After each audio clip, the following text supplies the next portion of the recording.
Today's question is Calcharo really that bad?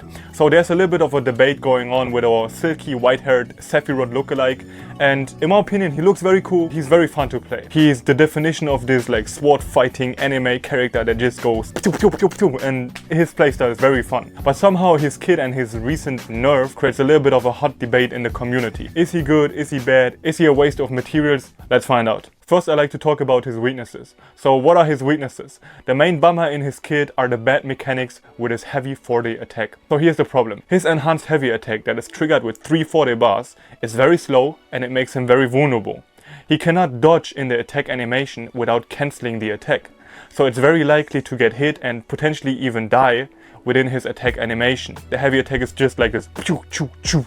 But in this attack animation, you're vulnerable. The opponent can just hit you and you can lose a big chunk of life when you get hit within this attack. And like I said, the problem is you cannot dodge out of that attack because then you are not dealing the damage. You're just cancelling the attack. You are cancelling the attack and you're losing your 3 4-day bars that you just build up. So you're losing time, resources and damage. The worst possible scenario. You might ask, what about swap cancelling the attack?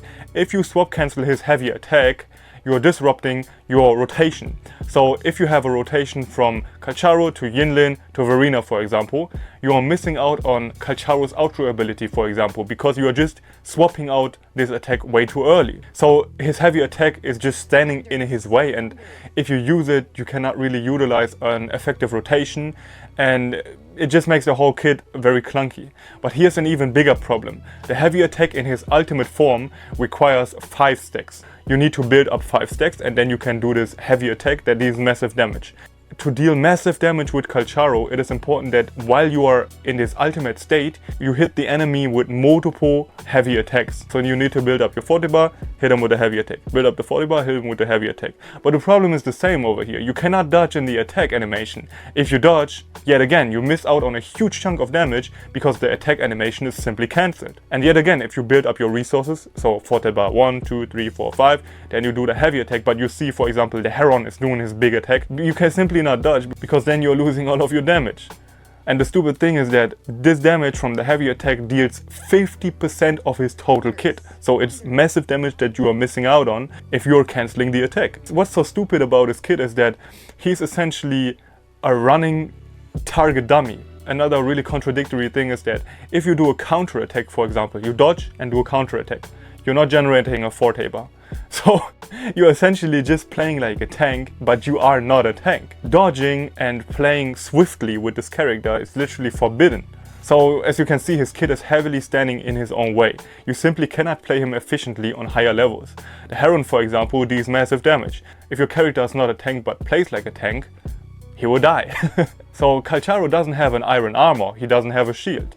But if you want to play him effectively, you essentially have to play him like he was invincible, which is not the case.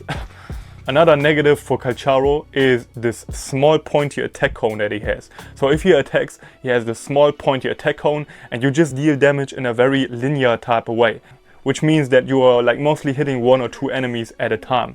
This makes a lot of content more tedious and harder to play. If we compare his normal attacks to the attacks of Changli and Jian, for example, you will notice that their attacks are much more effective against multiple targets. And the funny thing is that in terms of game design, Calcharo with his pointy attack should be better against single target. But he's really not. He does similar damage to Jian and Changli, so he is not more efficient while sacrificing this big AoE radius. Alright, so now that we have the negatives out of the way, what are his strengths? Despite being somewhat inefficient and in my opinion just not engineered with enough testing, he definitely synergizes well with another really strong character. Yinlin is currently, based on statistics and power level, the best sub DPS in the game. And what's interesting is that Yinlin pairs perfectly well with Calcharo. They synergize perfectly because of her outro skill buff. She provides an electro damage buff and a resonance liberation buff.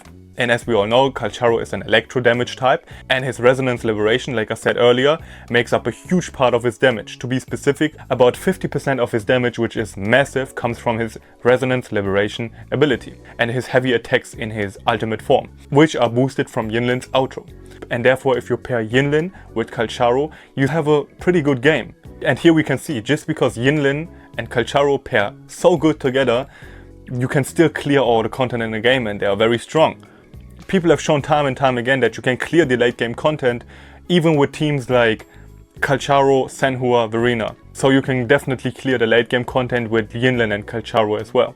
So despite his very contradictory kit, he is strong and he does good numbers. He's not pulling peak Jinchi type of numbers, but that's fine in my opinion. It's not about being the best and most efficient character in the game all the time. And here's where I definitely need to say that just because a character isn't S tier doesn't mean that the character is bad. Okay, I mainly play Havoc Rover at the time, and she is a high A tier character in my opinion, and she's very good. You can clear all the content as well with her, so don't get so like messed up with your tier list ratings, and don't just put that into your mind and say, hey, I need the best character to play the game.